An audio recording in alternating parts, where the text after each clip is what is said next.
Hello and welcome to the How to Talk to Girls podcast. This is your host, Trip Kramer from tripadvice.com.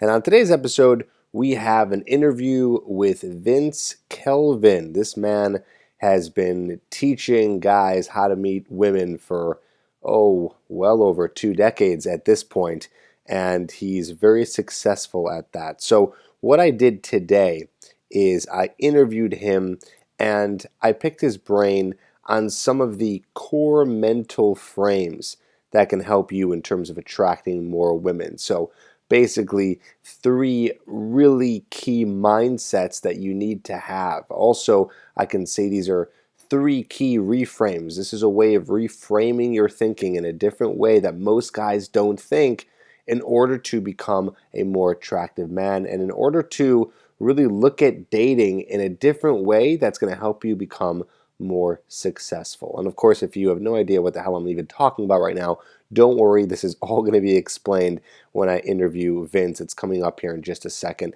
I just want to thank him for coming on and sharing some great knowledge. If you're ever interested in working with him, you can go to seductioncoaching.com and learn more and see if it's a good fit for you. Either way, I think you're going to learn some really awesome stuff that I really thought stuck out to me as well. This is some good information that reminded me of how to look at this whole process of dating and attraction and rejection, which we go really deep into. So it was cool to kind of learn this again myself. I also added some good stuff in here too, and really, to help you make sure we shift your thinking in such a way that's going to help you, like I said, become more successful with dating and becoming more attractive. So here's my interview with Vince on the 3 core mental frames. Check it out.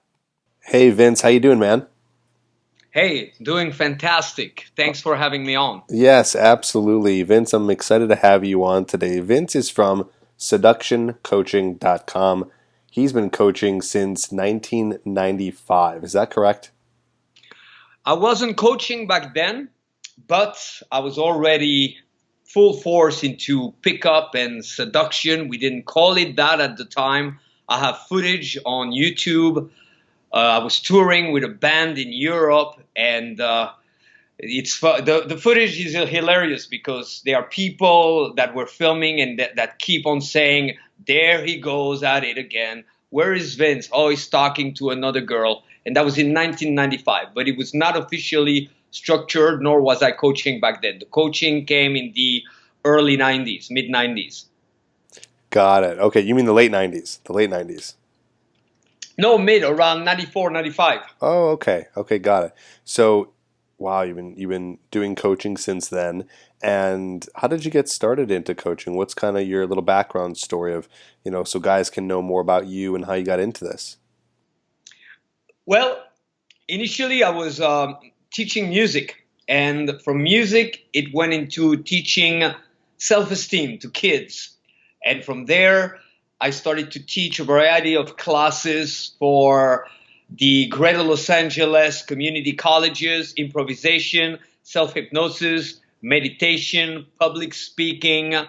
And more guys came to me to build their confidence. And then that's how I got from pure self-help to pick up seduction and so on. I'm just curious, what do you think is the number one question that guys come to you and ask? Well, it always includes that one girl. Oh, that one girl. No, I know that very well. One girl. Hey, so Trip, there's this one girl. So there's this one girl. Hey, there's this one girl, etc., right? Yeah, absolutely. And it always presupposes that one answer will take care of it. That's the second pitfall. And then it's also a question that's a little deeper, where all questions evolve from the guy questioning his own abilities. So none of those questions can be answered in one shot. The best answer is always, as with everything else in life, you got to do the work. You got to hustle and dive in, and you were able to learn other things. But don't take this one for granted. It's not because you're a man and you like women that it's going to happen by itself. Right, exactly. And there's a lot of work to be done as well.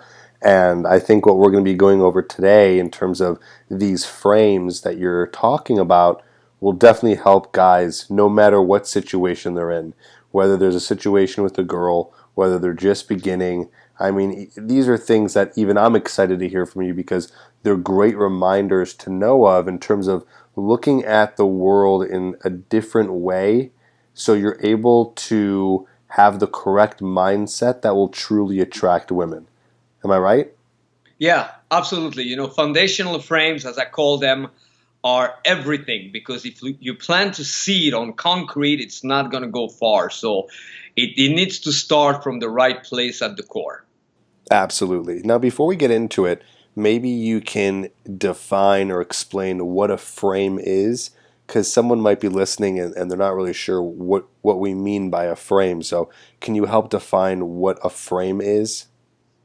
A frame is what you wrap around something that you observe.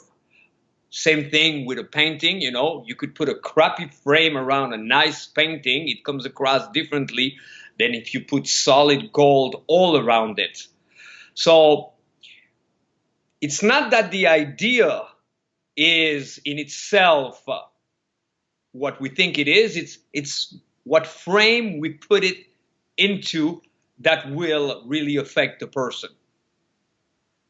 Right. So, I like to see it also as almost like a map. Unless I'm getting this wrong, I feel like, some guys have the wrong map. Like they're not looking at the right map. They're looking at a map and it's trying to show them. Here's an analogy. It's like they have a map of New York City, but they're trying to get around Los Angeles. Of course, they're going to be lost because they have the wrong map. And I feel like this is a similar idea here where guys don't have the right map and don't have the right, they don't have the right frame of how all this works. Does that make sense? Does that That's a sound about perfect right too? example. Yeah, that's a good analogy. Cool, cool. I like it. All right, so let's get into it. Let's get into these three core frames that you need in order to, help with dating and attraction and seduction. Take it away, Vince. Well, initially, the number one frame is to make sure that you are no longer thinking that because she's a woman and because she's beautiful or good looking to some degree, that she's right. And most guys out there, they're under the impression that because she has those attributes, that means that her judgment is correct and they doubt theirs. It's highly possible that a beautiful woman may have really poor taste, might be socially stuck up, sexually retarded, and she just doesn't make sense. So then, too many guys, if they start to talk to a woman and she's a little bit better looking and the woman doesn't respond positively to them, they're going to assume that they are wrong and she's right. So we need to question that. We need to re examine that and realize that we're all human beings, a blend of assets and liabilities, and beauty is just beauty. It doesn't equal any superiority at any level. And then to really deal with women more on a basis that they're just another human being. For all we know, she could be full of shit. It's not because of her looks that her judgment is superior to yours. So I look forward to the day where guys are going to go talk to a girl. She doesn't get it. And instead of using terminology such as, oh, I got blown out or I got rejected, to realize that, hey, the girl's just not ready. Maybe she's the one. For every celebrity in Hollywood, there are women prior to them being celebrities that said no to them, that today probably hate themselves for not knowing that the guy was going to become someone. And now we would not question the guy anymore. We would question the girl. So you got to start with a more solid sense that, you know, it doesn't mean that because she's beautiful that her judgment of you is correct.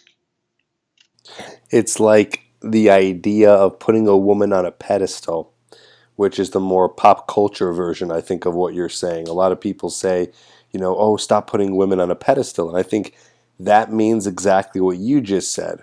We are giving value to women just because of their looks, right? That's what we're doing. We're giving value to women just because they happen to be attractive to us. And that's what we end up doing. We end up, for some crazy reason, feeling that, this girl, because she's so pretty, must have it all. But I like to say to guys that women poop too. You know what I mean? Women go to the bathroom. They're humans.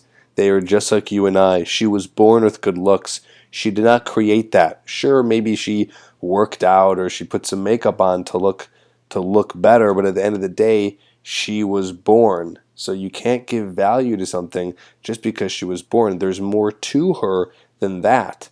And so I think if we, like you're saying, if we start looking just past the looks a little bit and look into more about who she is as a person, then we'll realize, wait a minute, she's not better than us and she's not worse than us either. I like to say that everyone is coming from an equal platform, and I think you're saying that too. Well, I like to take it even further. I think that at a spiritual standpoint, it's beautiful to see everybody coming from the equal same place. At a level of global evolution, it's an absolute must. At a level of your own personal success, when it comes to social arts, you got to know that you cannot treat people you don't know equally. You are the one that lives with yourself every single day, minute, and second for the rest of your life. So if you don't nurture and honor that relationship way more than any other relationships you may have, you are cheating and stealing yourself, and that subcommunication that you're most likely to do the same to others. It's almost like if a father was to treat other children better than his children. It wouldn't make sense. If we were to treat strangers better than our friends, it doesn't make sense. So to treat women that we don't even know yet, or even if we spend time with them, better, and to value their judgment of us more highly than our own judgment of ourselves, that sends subcommunication to women, and it's a vicious circle. So of course they're not going to be attracted. Why would they be attracted to a guy that thinks more highly of them than he does of himself? And Trip, it's one thing that it's not like a complete revelation. People listening to this today, everybody has a sense of, yeah, I shouldn't put a woman on a pedestal. And humbly, I was one of the first one who started to voice that like a couple of decades ago. Don't put the pussy on a pedestal. That was one of my mantras. It was on a show on the BBC, The Rules of Seduction. It made everybody laugh. But we all have a sense of it, but it's about having a gut feeling of it and really integrate it and make more headways, because consciously we know it, subconsciously we go right back to making her more special and her judgment more valid than ours. Or if a guy makes some headway, it's gonna kick in once again the moment there appears to be a better woman in his life. I'm sure you also have a lot of guys that they start to do better, but suddenly they reach out to you and they go, okay, there's that one girl. And the moment they do that, no, there's that one guy whose eyes were able to detect that one girl. That's the big deal. You, the men, are the big deal because you are with you. So there's a lot of awesome exercises. One of my favorite exercises to do, where I live, there's a Walgreens down the street. And I made a social study that's fascinating. Not only to men, because it could be understood why, if so many guys are so needy, but to elderly people, to handicapped, beautiful women tend to not really hold the door. I saw this chick who was like on the phone carrying a beverage. She didn't even realize there was a little old lady behind her that was really struggling entering the place. The door went right on the face of the old lady. I called the girl. I called her on it. But here's the exercise that I love. When you witness women with good looks, observe their behavior for a second. Or if you spoke to them and they what most guys would say brush you off, which I don't think is brush you off. Then look around you and notice for a guy, maybe an elderly gentleman that's truly not appealing, and ask yourself, how would I process the behavior I just witnessed from this beautiful woman if it came from that guy? And in that moment, we would be like, what's wrong with that guy? But we don't perceive it with women. So I love the idea of alternating, like observing a beautiful woman, her behavior, her responses, and then say, okay, now it's not the beautiful woman that did this, it's this strange guy over there that's really unappealing. How do I process the behavior? Would I even tolerate it? Would I question myself? So I like there's a that. lot of work to be done, and turn it into a project, guys. It's one of those things that every day of my life, every day that I'm coaching, I'm refining, I'm making more headways. Age also puts things back into perspective, but one of my deepest desire and fantasies for a guy in his 20s to really start to have that awareness that sometimes comes later in life, where we go, wow, what? Imagine a guy who's now 85 or 90, and the majority of the beautiful women that he had a crush on at some point are either dead or they're very elderly women. He's not going to perceive a young chick with the same, oh my God, she's so perfect. He's going to be able to know that eventually she'll be gone too. So that's why you see quite a few elderly gentlemen now that are a little more at ease around beauty. But I wish for guys in their 20s, their 30s to no longer buy into that. And that's a new revolution because, people are big on saying like, oh, be nice, she's a lady and so on. But genuinely, fuck that. What about all the shit that men have gotten because of the pretense of beauty? That because you're beautiful, it's okay not to treat another human being kindly.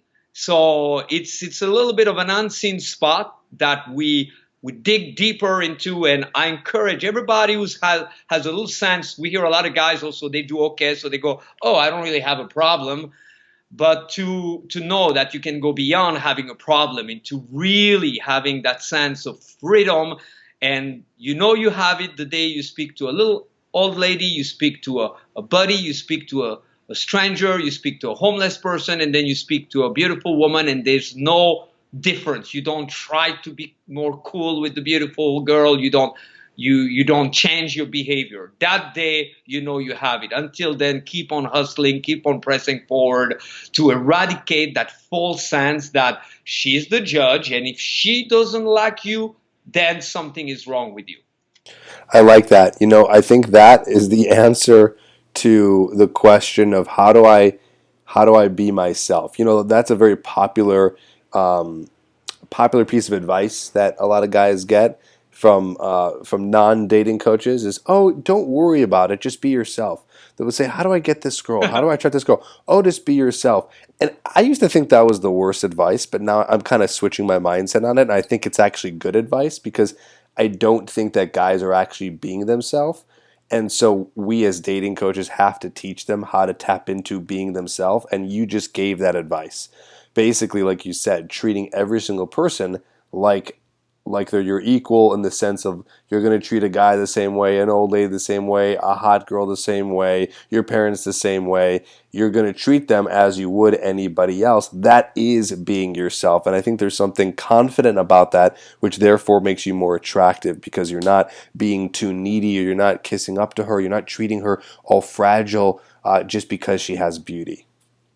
Yeah, and I like to swap it around also, because it's really the core of it is to how you treat yourself, to really begin to honor the self. All relationships start within.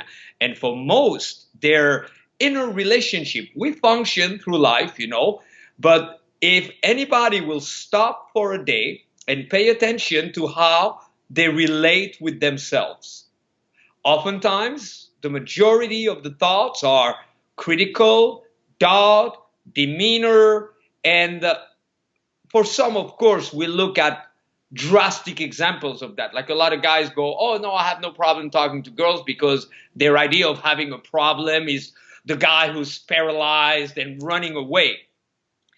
And yet, if we really take the time to observe the nature of our own relationship, it can really, really, really improve. So, one option is to not put women on a pedestal, to know beauty is just beauty. She's a human being. She could be full of it for what we know, but also to honor the self much more, to embrace our own greatness and to start to nurture that relationship within, to strengthen it, to be your own best friend, to be your own best lover, to be, even if the whole world lets you down, that you'll be the first one to still stand for you. And you be the first one to come to your own rescue. You be the first one to clap for yourself. And that's far from the reality that most will live within. And then it creates a dependence. The hope that that love will come from the outside, that the support, the understanding, the appreciation, the approval will come from the outside, when in fact, we may find it to some degree on the outside, but it will always elude us until we find it within. And the more solid we are, the more we honor ourselves. You know, even if we talk to 10 girls and all 10 go, you weird, why is your hair pink? It's like, my hair is pink because I love to have my hair pink. I'm not telling you that your hair should be pink, but that's my choice. And I made that choice for me, and I'm not going to let a stranger make a decision for me. I mean, if you bring me some interesting information, if you enrich my life, if you contemplate something that's of great value that I have not seen before, that's something else, which should be the way that guys measure the validity of a woman. You know, it's like, sure, you're beautiful, but how are you going to enrich my experience of life? Are you going to teach me something I don't know? Are you going to make me laugh like I have not been laughing in some time? Good luck doing that, because it's happening within me all the time. I like that. It's coming from a place of non-neediness too. You don't need anyone because you already are secure with yourself and who you are as a person, and you don't have to supplicate that with anyone else. Anything else to you is a bonus. Having an amazing woman is a bonus in your life. An amazing friend is a bonus in your life. It's not something that you're trying to fill a hole. It's something that's extra in your life instead of something that you're trying to get. Yeah, and we're not putting down women or anything. I think we're putting down that frame of mind that nobody really questions, you know. And then we also are at a place where we must realize that you, once again, really have to nurture those qualities within. And when you do that, the false issues you thought you were dealing with, like, oh, I don't want to be so needy and so on, then automatically they will dissipate. So I love it. Cool. So let's go to the next one. So that was one really good core frame. What's another good core frame? another good core frame is to reject rejection. Okay. Now, within the context, let's say, you know, a couple of years back, I always had hot cars, and I love cars, and I love like custom license plates. Sorry, custom license plates.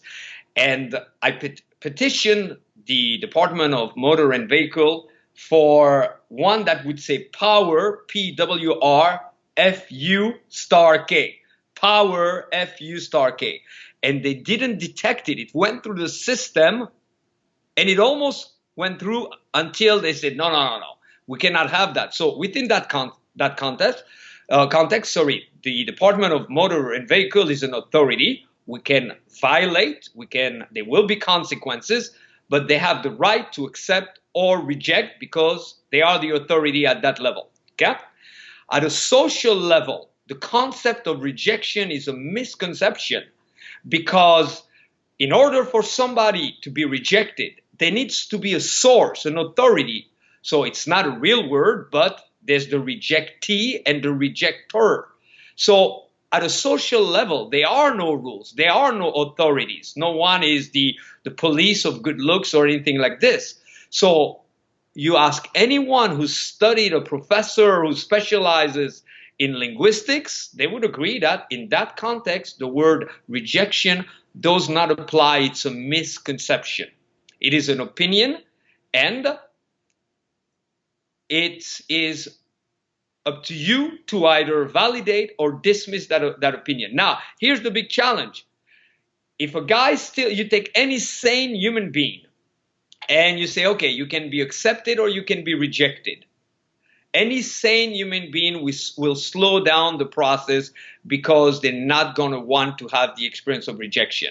So option one is you really start to push, push, push. And we've seen some guys, they think, okay, talk to more women and push. And eventually one day, a better option is to remove the plug at the core and realize that it's a false frame to think that you could even be rejected. Now you need a new frame where you realize it's simply another person's opinion at the time, and you need to formulate a greater opinion of yourself. So then fear no rejection, because there's only three things that can happen. The woman is ready for you and she gets you. The woman is not ready and she doesn't get you, but you are ready and you get yourself. And it's only a matter of time to encounter somebody who's ready and will get you. And the third option is you benefit from a learning, because there's always a time maybe indeed you are too loud and so on. So you can only win. And the challenge is too many guys, they go at it with a sense of, oh, I could win, but I could also lose. And that is repeated. I'm sharing 3 frames today, but there's like dozens, if not hundreds, of those frames that when you change them at the core, now you're on track and you realize you're capable, it's possible, it was never really you. Of course, I want to come back to a point you made in a moment about just be yourself, but now you can operate more freely. It's all the pollution and the baggage that you inherited, almost like you're walking around and there's something that's stuck to your shoe. You are not that. The shoe is not that. It's just you carrying it because we were born in that frame of, we've heard when we were kids, oh, you got rejected and so on. But it's not valid. So you got to frame it in a way where you only feel that you can win. And, throughout the years, I was the first one to put infield videos and so on. And many people, their comment is like they think, oh, my God, this guy is completely crazy, insane.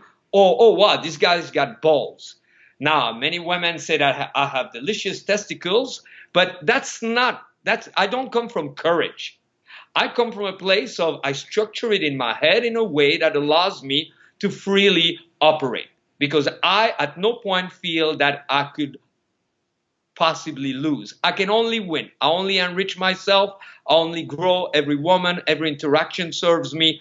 I was married 5 times. I've been in so many relationships. I just relocated in the same building. And I think I've lived, not all the women that I betted, but I've lived with, I think, 9 women during the time that I was in that other place. That's a lot of women to live with. And there too, sometimes you got to come full circle, because oftentimes guys will be capable, but they're concerned that, okay, what if it goes well? I know where it goes. I'm either stuck staying with this girl, or somehow down the line, it's not going to go anywhere. I don't want that. So let me pretend that I'm anxious and let me give myself a false sense that I'm giving something. But you want to know that even in the worst case, even if you're with a girl for some time and it doesn't go anywhere, you cannot lose. You can only win, because it allows you to grow. So you utilize everything. And I wanted to come back to the concept of just be yourself. I think it's part of it is unclutter every false sense of you so the real you can resurface, and also refine. Because the challenge with like you, I hear a lot of people who are not trained, they go, oh, just be yourself. It's like, but what is the self? The self is something we can refine on a daily basis. We can shape and model. So I think it's a blend between uncovering your true essence that's unbound and uncluttered by criticism, judgment, and so on that piled up throughout the years, while at the same time also refine all aspects of you, from your fashion to your self-esteem, your sense of self, your life, expand, grow, and that's that's the better combination. Do you have one tip for stripping away some of that stuff and getting down to the self that you're talking about? Yeah, the first tip is to crack the door open slightly, you know, because it doesn't take much for a door to open fully. The toughest part is to crack it open. If it's completely locked, the wind will not blast it open if the wind gets stronger. But if it's a little bit open, then it's easy to blast it open. So I think the starting point is to begin to question your questioning of yourself and to start very genuine without too many make the mistake. They think that what they should do is present a polarity to themselves. So they start to go, yeah, I'm confident. Women love me. And the voice on the inside goes, yes, right. So to simply start by infusing a touch of doubt in the right place, to doubt the doubt. So maybe next time you hear like, oh, I don't know, she's out of my league and so on, to just start to go, okay, maybe, I don't know, but what if that thought was completely false and you go through your entire life with that false thought? How would you feel afterwards? So to no longer take everything that comes within your mind or your immediate responses when you're not yet thriving with women as truth. On the contrary, to start to go, and any judgment towards yourself, anything you link to your identity, I'm too much like this, I'm introverted, you go, how do I know? And what if, like many other things in life that I thought I knew and I realized I didn't, or vice versa, what if I've assumed that it is truth and what if it's not? Just open. What if? What if is really, really powerful. Yeah, I like that. I like that. It's funny how we go negative so quickly and we believe the negative thoughts, but we never try to reverse it or reframe it in a positive way and even say to that extent, what if on that? You know, like we just assume that our thoughts are true by saying that girl's out of my league. And instead, naturally we don't say, what if I'm out of her? What if she's out of my league? We don't tend to say some of the more positive things and say what if to that. We just only focus on the negative. And I think just how do you do that? Well, the first step is just hearing what we're talking about right now. I think guys are so unconscious that they don't even think of the idea of testing that out or reframing it in a positive way or thinking about it in a different way, or like you're saying, questioning these false beliefs that guys have. So let's go to the next one. Now that we've gone past the two core frames, what's your third core mental frame that you want to share with us today? Well, that one is directly connected to what we were talking about. You know, I've witnessed throughout the years guys that would come at it from the presupposition that who they were was not enough, that something was wrong with them, but that maybe, hopefully, eventually they could get there. What if, in fact, it's backwards? What if you're like the king that went dormant and you had forgotten, and this is really about remembering? What if you had it backwards? What if the frame is not, okay, I kind of suck and maybe I still could get a little bit better? But what if, in fact, no, you're capable, it's possible, but you completely forgot, you went dormant. So, and truth is that you are capable of it, but you bought into the wrong beliefs and so on. And guys who come from that second frame, it will accelerate your progress. So there too start to go because there's a history then that people carry into their progress. If a guy for many years was under the impression that he's not really good with women, and then he gets a little bit better, that's still a lot of baggage, a lot of pollution. So you have to, what if instead nothing ever went wrong? And the appeal to what you hear right now and what brought you to this podcast is because there's a part of you that knows better, and that part of you is coming back to life. And your mind will start to wrestle with you. See, what I like about those three core frames, I wish they'd be like pills where we go, okay, here's 1, 2, 3, and the guy goes, oh yeah, what was I thinking? I think they're more like catalysts that are going to start to make you fully aware. The way to benefit from those three frames, and we'll probably restate them once again, is the moment you challenge your thinking a little bit. On one hand, your mind will open to positive realizations or maybe things you already knew. Okay, you're going to go, yeah, that's true, Oh, yeah. And on the other hand, anything that was in the way will start to reveal itself. The danger is to think that, oh, but I was wrong, it's coming back up. Instead, it's under the light right now, and now you can play with it, now you can tweak it. And you ask basic questions like, says whom? Yeah, but I'm too much like this. Says whom? And my whole journey has been about defying the odds. Every year I give myself a different assignment of a crazy nature, and I don't tell guys do the same thing, because I'm a sexual adventurer, a social scientist. So I got to live on the edge and expose myself to a lot more. So whomever comes seeking help, I will have plenty to offer. But every year, in 1 year, I wanted to disprove all the myths about age, height, and so on. So I violated everything. That's the year I started to hang out with like super tall girls. And now 6 years after, there's one, I'm still with her, and it's hilarious. At the time I was 42, she was 24, and I'm 5'6", and she is 6'5". And at first you think, oh, that's an exception and so on. And then you realize, okay, the only cog blocker in your life has been you, and you're not the source, has been you buying into false frames. And false frames are everywhere. You take it in the economy. People who are thriving right now, they're not going to tell you, well, times are tough. Otherwise, they wouldn't be thriving. But everybody who kind of is struggling is going to say that. So you got to remove yourself out of the environment of those people who constantly throw like, oh, maybe she's out of your league. Did you get blown out?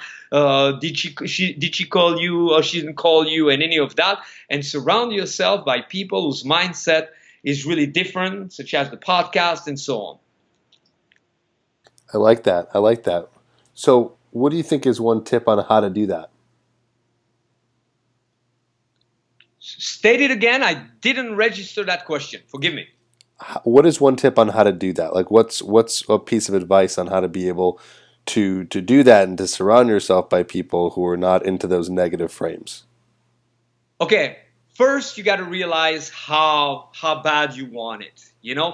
It's the moments that most guys try to avoid that can really be the most magical moments for you. No guy wants a woman to get weird. No guy wants what he thinks is a bad answer. And no guy wants to be disrupt, to be at home alone and say, fuck, man, I don't have anyone. So we mask and then we get busy. But if you can sit with one of those moments and instead of avoiding it, use that as the cocoon, the catalyst. The challenge is that there's a few reminders. Maybe it's Saturday evening and you feel lonely, but then you get busy with your work and it robs you from realizing how essential it is for you as a man to honor your masculinity. You asked me how I got into this field. What was interesting also is that when I was doing pure success coaching, both for men and women, people would come to me with I was doing hypnotherapy, so they wanted help with issues such as weight, letting go of a bad habit, making more money, a career change. And through a couple of weeks or month of working and that becoming more solid, then that's when they would shyly reach out and say, do you think that could also help me with my relationship? If they already were married, they would finally open up. The same people that were, yeah, I'm married and I'm happy, they would open up and say, hey, it's not going that well, or I don't have anybody, and so on. So it got me to realize that it doesn't matter how successful we get out there, if you don't handle that part of you, and handling it is no longer like the model of the 50s where, oh, you should have someone. You can handle it, and for a period of time, not be with someone, be with many people, change, but it's the knowingness that you can handle it. And when I was on the CNN show, I don't know if you saw it, with Lizzie Ling. And same thing when I went on the Steve Harvey show. CNN reached out as the show was about to air, and they wanted me to do a piece on how men have lost sense with their masculinity. And of course, there is that birth-given desire to mate. We're wired into it. That's why we constantly check out women. Doesn't matter what the task at hand is, we're going to check out women. And if that's not being honored, nothing will affect your psyche or your self-esteem more than that. And in the end, it's not about getting the girl. It's about knowing that you can get the girl and you can get yourself to be fine, even if it doesn't go anywhere with the girl, and to really show up for yourself. That's true masculinity. And until that is fully honored, the rest, think two guys show up for work. They're both very bright and both very capable. One hasn't gotten laid in the longest time, and the other one intelligently, not like he partied all night doing drugs and everything, but intelligently had amazing sex with a woman. Okay? Which one has the edge? Of course. We all see it. If suddenly you didn't have anyone and you finally get laid, you notice briefly, unless you stack it with something else or make that grow, briefly people kind of look at you a little bit differently. More women give you a little bit of attention. So I think step one is to honor that and no longer tease yourself with it or make a promise that eventually you'll get someone or some girl or give up. And know how important it is till you really are ready to do whatever it takes. And then you begin the journey, and the key word is until. So number one, know how important it is for you, because you're fooling yourself if you pretend, I'm okay, I don't need to be good with girls right now. Bullshit. It's going to cripple you for the rest of your life, and it's not going to get any easier. Guys who go through a lifetime of not doing well with women, they're in for like a lot of suffering by the time they reach older age. And then to really resolve, and the key word is until. And a lot of guys, they tackle this, they learn a little bit, and then they wonder why girls do the same with them. I think that at a metaphysical level, there's a direct relationship between how you approach learning and this topic and the responses you're going to get from women. If you put a but, yeah, I'm okay, but women are going to give you the same. And you'll have a lot of women, you'll get their numbers, but then they're not even going to contact you. And you wonder why. It's a mirror of how you're approaching it for yourself. I love it, Vince. That was great, and it makes perfect sense. Guys, if you're still listening, listen to this man. He speaks the truth, and this is what you should be focusing on. And I think my biggest takeaway from this, Vince, is cultivating that relationship with yourself and how important that is before anything. So that's my big takeaway. If you guys want to do coaching with Vince or learn from him, go to seductioncoaching.com. I definitely endorse him. He's got some great material, as you just heard, and he speaks really, really honestly in terms of what it's going to take for you to attract more women. So Vince, thank you again. Guys, seductioncoaching.com. Any last words, my man? Yeah, I would say, the shortcut, guys can go to Vince Kelvin, VINCE space KELVIN on Facebook, YouTube, or Instagram. So they can see it in action for themselves. I feed new pictures of new girls pretty much every single day. And I really, really appreciate the opportunity. And I look forward to more and be able to reciprocate. And I think what you're doing is absolutely awesome. And I compliment all guys who come to your podcast. You guys are in great hands. So thank you again. Awesome. Thanks, Vince.